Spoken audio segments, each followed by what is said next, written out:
Alright, so strap in because today's review is going to be all about the modern Sennheiser IEM lineup. So Sennheiser is a brand that's legendary in audio, but for headphones specifically, they have the HD600S and the HD600 here, which are basically poster childs of hi-fi headphones. But surprisingly, they've had little impact in the IEM scene. So 3 years ago, Sennheiser decided to release the IE900 to kick off their new IE lineup. And that was followed with the IE600 a year later, and then the IE200 a year after that, given the success of the original IE900. So obviously, these IEMs aren't anything new to the IEM scene, and you've probably seen a few reviews of them floating around, some on the headphone show itself. But I figured now was as good of a time as any to look at all three of these IEMs again, address some of the common misconceptions or challenges these IEMs have, and really take a closer look at where they fall in with the modern IEM landscape today. But first, we're going to go over the build and fit of these because there are some very important disclaimers that you need to know about. Don't say nobody warned you. So inside the box of the IE900, we get a comprehensive host of accessories. There's your standard set of small, medium, and large tips in foam and silicone. There's your stock cable in 3.5mm, along with some extra little goodies. And inside the carrying case over here, we have two balanced cables, 4.4 and 2.5mm. For the IE600, you only get the 4.4mm cable as extra, and in the IE200, you get this really horribly tangly 3.5mm cable that I would swap out immediately, along with this really flimsy carrying pouch. In terms of build, they all have the same design with a small shell. The difference here is the use of milled aluminum in the IE900, a 3D printed zirconium alloy in the IE600, and some sort of plastic resin with the IE200. Do note that there are a couple vents here, so the isolation isn't fantastic. And now, here are my three major complaints. You ready?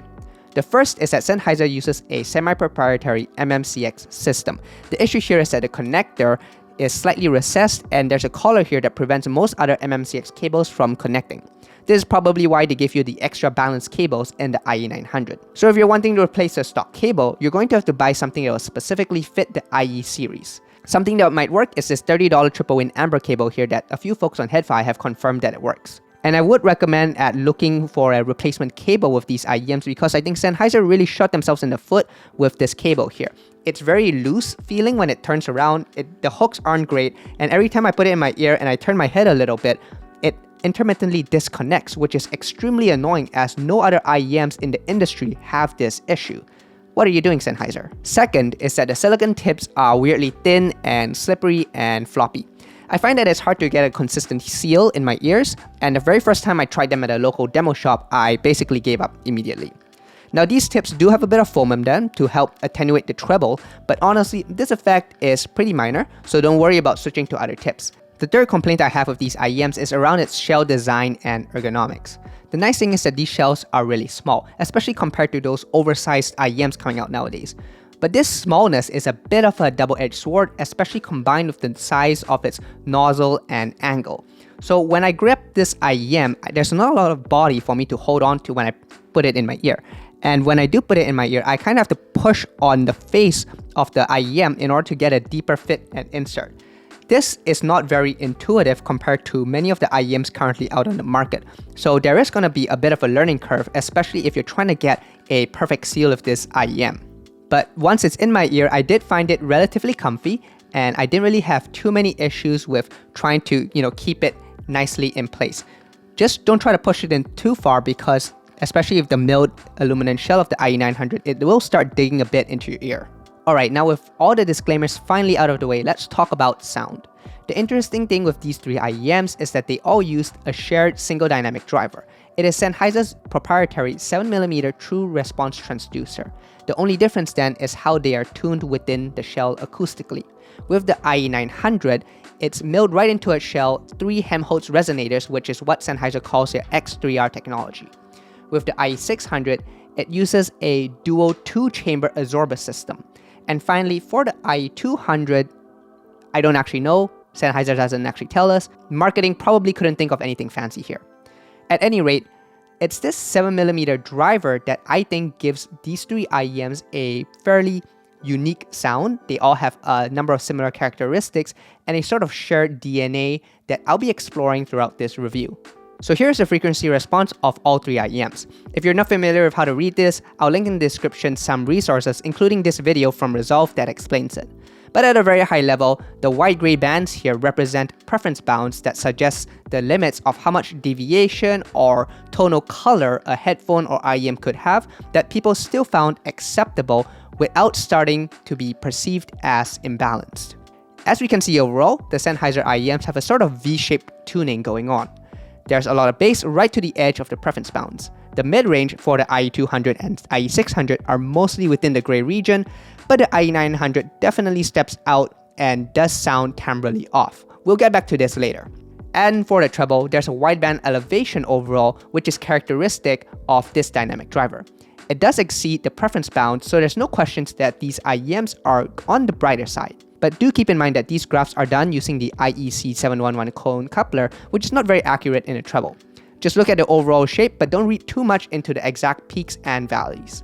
Overall, I would say that the IE900 is the most colored, with the IE600 being a little more tamed, and the IE200 being the most normal of them all, while still being mildly V-shaped. When it comes to bass, the IE900 is possibly my favorite IEM, top 3 at the very least.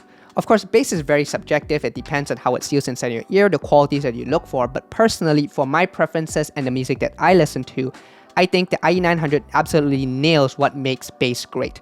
And the best part is that there's a lot of it to go around. What really draws me to the sound of the IE900 is its exceptional sense of rawness and texturing that really captures a lot of those details and nuances in a note as they decay and rumble. Those sort of trailing ends of tones that Resolve really likes to talk about. In terms of its balance, it leads briefly with a mid-bass punch, but really follows all of that up with a sub-bass heft that fully displays that texturing that I mentioned. Its Sennheiser 7mm driver, especially in the way it's implemented in the IE900, that makes it feel effortlessly dynamic. It doesn't feel squashed or impeded in the bass like many IEMs sound like. However, I do have one nitpick, and that is that this IEM has a lot of body and sub-bass heft, but it doesn't focus a ton on those initial transients, so it doesn't have a lot of that strong explosive attack like an IEM such as the Elysium Gaia, for example. This leads to maybe just a little bit of smearing at the very front of the note, perhaps from an excess of 250 to 300 Hz. But that minor nitpick aside, the bass of the IE900 really translates into some of the best rendition of drums that I have ever heard. There's just so much depth of resonance in a kick drum and floor toms, it's so impactful, and there's this meatiness that I just don't hear on other IEMs. Unfortunately, this bass performance does seem to come at a significant cost in the IE900's mid-range timbre. Perceived technicalities and tonality are oftentimes a very complicated trade-off. Now in comparison, the IE600 is a bit of a step down. It's a little bit more smoothed over overall, so there's not as much texturing, and the bass presence in general has a little bit less than the IE900. It doesn't have quite the same level of sub-bass heft and meatiness that I loved about the IE900. Instead, it leads more of a mid-bass punch to the note with a firm foundation that's rooted in the sub-bass rather than an overt sense of rumble and decay. But just because it's not as good as an IE900 doesn't mean it's not good. If the IE900 was like a A5 Wagyu, the IE600 is more like a filet mignon. It's less rich and impactful as the IE900, but it's still a great listening experience with many of the same qualities that the IE900 has. And I think it's still some of the best bass you can get in an IEM, especially for anything under $1,000. As for the IE200, well, you can hear this DNA of its siblings in here, but it's significantly diluted, not just in terms of quantity, but in quality as well. Now I'll start off with the good. I actually think the bass of this IEM is the most well-balanced of the three. There's a really nice sense of mid-bass punch, and it follows up with a nice helping of sub-bass heft. In that sense, it leans a little bit more towards the IE900, but it's a nice Goldilocks between these three IEMs. The major difference, however, is that with the IE200, it has an almost complete lack of rawness and texturing that you hear on the IE900 or even on the IE600, which has just a little bit less. This one has almost none of it. And that makes notes on these sound somewhat one-noted and shallow after you listen to it for the first couple of hours. That said, while it might not be as authoritative as its older brothers, I think the Sennheiser IE200 is still a very respectable performer in terms of the bass, and even at the ultra-competitive $200 mark, it's still one that really stands out from the crowd. Whoever built that 7mm driver at Sennheiser deserves a raise. Okay, so there is something you do need to know about the IE200 if you plan to get this IEM. If you don't, feel free to skip this section. there's a hole in the nozzle. Essentially, this hole allows the IE200 to have a sort of dual tuning system where you can have less bass if you don't cover the hole and more bass if you do. Here's the graph, and you can see that it's a very substantial difference. Honestly though, 95% of the time you will want to cover the hole because life without bass is a very sad one indeed. The problem with this hole is that it makes the bass response inconsistent even when it seems to be fully covered, especially using the flimsy stock tips that doesn't always block it completely. But there is an easy fix. All you have to do is put a little bit of tape over it and you'll get the same response every time. Now the only thing you need to make sure is that you're getting a proper seal within your ear. And with that out of the way, let's talk about the mid-range. You can see from the frequency response graphs here that the IE200, 600, and 900 all have a hump around the 1.5 to 2 kHz mark, and that is followed up with a dip around 3K. While the IE200 and 600 are largely within the preference bounds, the IE900 does very clearly step out of it. And it's this lack of vocal presence around 3 to 4K that causes the IE900 to sound stuffy. There's no way around it. This stuffiness in the vocals will be a deal breaker for some people, and I can fully understand why. It really is not the best. Now with sufficient brain burn-in, you can get used to it, but as soon as you compare the IE900 with an IEM that's within those preference bounds, you're going to hear a very noticeable shifting of the vocal timbre from one that is nasally and congested to one that's a lot more cleaner and clearer, especially for female vocals. Personally though, I'm not too bothered by it when I'm listening to music at my desk or I'm taking the bus to work. I'm not actively comparing the IE900 to something that's neutral. I also think the elevated treble of the IE900 does a lot of work to help restore some of those lost upper harmonics and helps bring in a little bit more balance. And of course, lastly, if you are someone who enjoys this sort of traditional warmer, thicker sound in your IEMs, the IE900 is one of the few modern IEMs left that have this sort of tuning. As with the IE200 and IE600, we can see that they are quite similar on the frequency response graph, but the biggest difference between them is with the IE600, there's more of a hump around 2 kHz, and that even exceeds the preference bounds. I find that in practice, this gives the IE600 a bit of a vocal front, where the body of the vocals is kind of pushed a bit forward and doesn't seamlessly blend into the mix. I wouldn't necessarily call this shouty though, because it does have a dip around 3 kHz where the vocal presence really lies, but it is something adjacent to that. It's kinda forced, if that makes sense. With the IE200, however, it's a lot milder in that region, so it doesn't sound quite as forced as the IE600 does. In fact, this sort of warmer, relaxed tuning is something that I don't really have that many complaints about. It's reminiscent of any decent IM that's kind of come out in the last couple of years or so. And while the mid-range is not a perfect DF plus 10, I think it's a great option for someone who's looking for something that's a little relaxed sounding, something that's not too forward. Looking at a treble, real talk, the Sennheiser IEMs are going to be hit and miss. Either you love it or you'll find it's too much and too bright for you. And if you're wondering why IEM treble is so divisive, check out this video from Resolve that talks about why IEMs are inherently more personal than headphones. And personally, I didn't find that the IE200, 600, or 900 were too harsh or painful for me. The IE900 specifically, I find that it really sort of toes that line of being almost too much, but it never actually crosses it. And while it can be peaky sounding, it has that same sense of rawness and texturing like in the bass that I really enjoyed. As such, the IE900's treble is some of my favorite treble presentation in an IEM. And I think the reason why I don't find the IE900's treble to be as bothersome as something like the Monarch Mark III with its noticeably zingy upper treble is because it has a wideband tuning. Sennheiser actually talks about this in their marketing for this 7mm driver, but essentially it means that it stretches across the entire treble region instead of just one section. So while it makes the whole thing bright, it means that hats and cymbals don't suffer from being over or underemphasized in certain areas of its note, which is what I think really kills the timbre of those instruments. The IE600 is similarly energetic and vivid like the IE900, but interestingly, I find that it comes off as a little splashy in the hats and cymbals, like the attack and decay are slightly overshadowed by the middle body of the note. Once again, however, the IE900 has less rawness than the IE900 does, so it's a little smoother overall. It's less peaky, and I think more people are going to be okay with the IE600's treble compared to the IE900's. And finally, the treble of the IE200 is what I would describe as delicate sounding. It's a bit thin, it's a bit bright, and it's a bit sparkly. The trailing ends of tones do fall off pretty quickly, so there isn't too much of a lingering shimmer or decay. Personally though, I do like the treble of the IE200. It's really quite decent. It is very diluted from the IE600, but it will be the most tolerable to the majority of people, I think. I think it adds a nice touch of treble brilliance into the top end to give it an overall mildly V-shaped tonality without being too much in either the bass or the treble. Really quickly, as an aside, if you're wondering about the performance of the stock tips with its attenuating foam to help smooth out the treble versus aftermarket tips without the foam, you can look at the graph here to see that the difference is actually pretty minimal. Now, you can hear this difference, but I didn't find it to be a make or break situation in any of these IEMs. Now let's talk about the technical performance of these IEMs to get a full picture of their sonic presentation. In terms of soundstage and imaging, these IEMs are frankly nothing amazing. The soundstage is reasonable, it's not crazy wide, but it's not closed in either.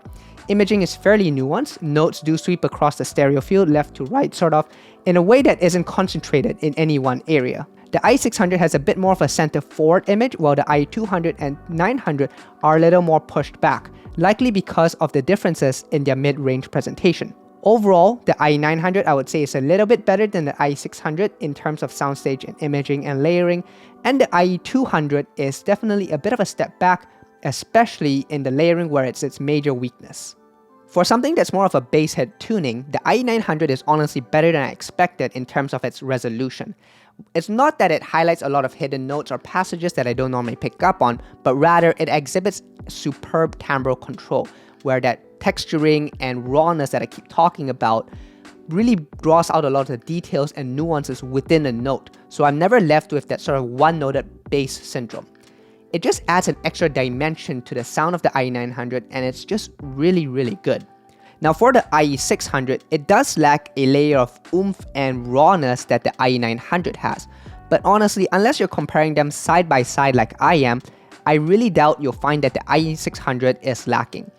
It's honestly really close enough, especially when you consider the price difference. Now for the IE200, well, it's a commendable effort dynamically. You can really hear the influence of the Sennheiser driver in here. It just doesn't sound stifled like many IEMs do. But in terms of resolution and articulation, it's rather middling. And this is compounded by an almost complete lack of texturing like I've talked about before. It makes it sound sort of shallow and superficial and leaves me wanting for a little bit more after the first couple of hours that I've listened to it. Alright, so let's wrap it all up now then. If you're looking for comparisons, do check out my full written reviews over at the audio files. I chose not to include them in this video because I think it's kind of gone on long enough, and honestly, I think I've said everything I've wanted to about these IEMs. I don't think they compare that well with other products in the IEM landscape anyway. These IEMs have a pretty unique characteristic to them, a sort of shared DNA that's perhaps courtesy of that 7mm Sennheiser driver. And in an era where almost every IEM being released nowadays is trying to hit some sort of target curve by shoving exotic drivers into oversized shells, I can appreciate the character and vision that Sennheiser had for their IE lineup. Though they may not appeal to everyone, it's their differentiation that gives them staying power over a market full of rotating flavor of the months. Unfortunately, Sennheiser has made a couple of pretty silly design decisions. The proprietary MMCX cable, the awkward fit in the ear, and the inconsistent seal I get with the stock tips. All of these make me encroach any recommendation I could give for these IEMs in some pretty key disclaimers. But if you're talking purely about sound quality, the IE900 is one of my favorite IEMs. It just delivers in a way that I haven't really heard any other IEMs do so. And while its mid-range tonality is clearly compromised, I didn't find EQ to be completely necessary. Of course, if you ever get a chance, do try to EQ it, see if you like that better than the stock tuning, but you might not, and that's okay. That's the beauty of a subjective hobby like this. At $1,500, the MSRP of the i900 is definitely on the higher side, especially when you compare it to other $1,000 IEMs like the 64 Audio U4S, the The Audio Monarchs, or the Symphonium Helios. But I've seen the i900 go on sale for about $1,000 as well, so in that case, it's definitely a lot more competitive at that price. Now as for the IE600, while it doesn't quite live up to the same heights as the IE900 does, I think this is the option that most people should go for. It has a much more improved mid-range tonality and a smoother sound that I think more people are going to find pleasing. And honestly, I think that unless you compare it side by side with an IE900 like I did, you're not going to be missing out on that much in terms of technical performance. This is a very solid performer for anything under $1,000. At its MSRP of $800, however, I do think it is a little bit high, especially when you're so close to all the other options at the kilobuck mark. But like the IE900, I have seen the IE600 on sale for $500, and at that price point, it's a much more compelling option. And finally, we have the IE200. Honestly, I came into this IEM thinking I probably wouldn't like it that much, especially after seeing the kind of awful stock cable that it has. But I cannot truly say that I dislike it. It somehow hits a mild V-shaped tonality that's very reasonable. It has solid bass and treble performance. And despite the fact that it isn't textured like the IE600 or IE900 is, I find myself enjoying listening to music with it, and I think that's ultimately what matters. At $150, I actually think this is a very fairly priced IEM. But given how competitive the sub $200 class of products are nowadays, it is a bit difficult to justify the IE200 over something like the Truth Ear Hexa. The IE200 just won't win any price to performance crowns anytime soon, even on sale at $100. To make matters worse is that with the IE200, you almost certainly want to buy a aftermarket cable and some extra tips, and that is going to run you an extra $50 altogether. But all that said, if you already own an IE200 or for whatever reason you decide to buy one, just know that it's not a bad option, and if you enjoy listening to music with it, don't let the fact that it's not the best value in audio take away your enjoyment of it. And that's going to be it for this review. One last thing though, if you do decide to buy any of these IEMs, do watch out for fakes. They are out there and they can be pretty convincing. I'm not saying you have to buy it from headphones.com, but do get it from somewhere reputable. Anyway, as usual, like and subscribe if you want to see more reviews like this, and let me know in the comments below if you own any of the Sennheiser IEMs, what your experiences are with them. Otherwise, have a nice day.